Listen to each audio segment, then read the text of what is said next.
दुनिया की सब भाषाएं वो मातृभाषाएं हैं। ध्यान से सुने, दुनिया की हर भाषा मातृभाषा है।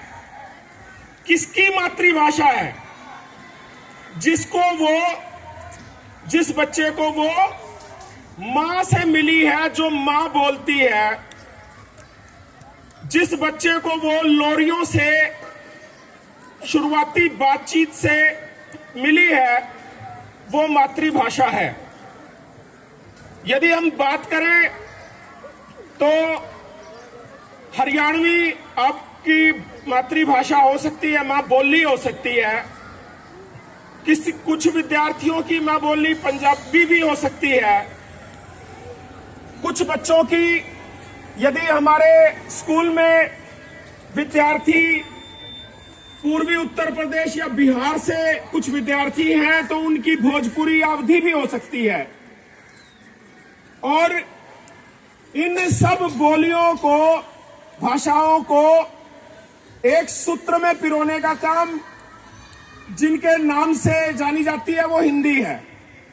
तो हिंदी भी हमारी एक तरह से मातृभाषा है, क्योंकि हिंदी में हम सबसे ज्यादा सहज महसूस करते हैं। अपनी बात को रखने में हमें कोई दिक्कत का सामना नहीं करना पड़ता, कोई हमें असुविधा नहीं होती, क्योंकि हमारे परिवार में वो भाषा बोली जाती है।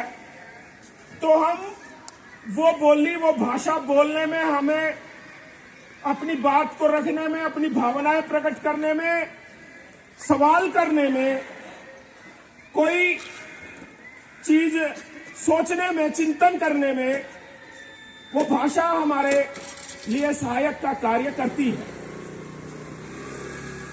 अब भाषा के किसी भी भाषा के, मातृभाषा के भी मोटे तौर पे 4 कौशल हैं, रूप हैं। एक तो हम सुनकर के भाषा ग्रहण करते हैं, बात सुनते हैं, समझते हैं। जिन बच्चों की सुनने की आदत नहीं होती, तो वो बोलने में भी उनको दिक्कत आती है, क्योंकि वो सुनते ही नहीं है। कोई बोलता रहे तो बोलता रहे, उनका ध्यान कहीं और होता है। तो भाषा सुनना, सुन करके समझना, अपनी राय रखना, जो आपने सुना है उस सुने हुए को आत्मसात करना पहला कार्य है। दूसरी बात, सुन करके हम फिर बोलना सीखते हैं।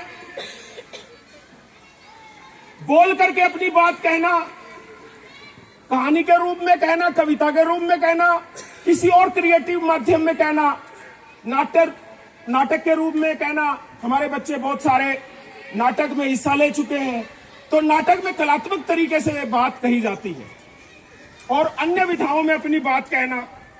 और अपनी बात कहने के लिए लगातार प्रैक्टिस करना बहुत जरूरी है।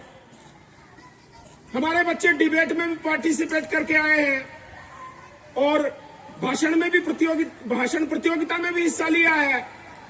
और आपने महसूस किया होगा, यदि आपकी पोजीशन आई है तो एक विशेष कारण से आई है, और यदि आपकी पोजीशन नहीं आई है तो विशेष कारण से नहीं आई है, क्योंकि आप उस तरीके की तैयारी करने में शायद थोड़े पीछे रहे हैं।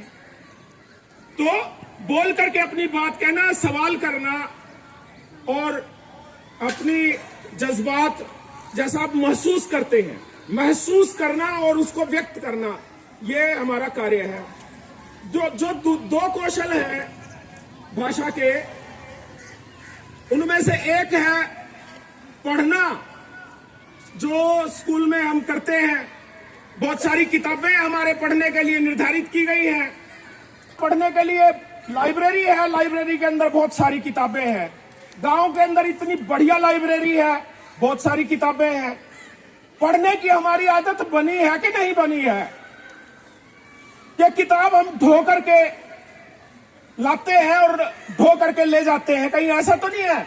उन किताबों के साथ हमारा कितना रिश्ता बना है, कितना संबंध स्थापित हुआ है, ये महत्वपूर्ण है। जितना हम पढ़ेंगे उतना हमें ज्ञान हासिल होगा, उतना हमारे सोच विचार हमारे प्रखर होंगे, उतनी हमारी बौद्धिक क्षमताएं उनका विकास होगा। और चौथा महत्वपूर्ण कौशल है लिखना, लिख करके अपनी बात कहना।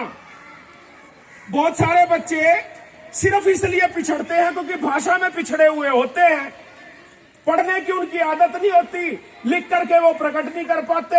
लिखते हैं तो बहुत सारी त्रुटियां करते हैं, बहुत सारी गलतियां करते हैं,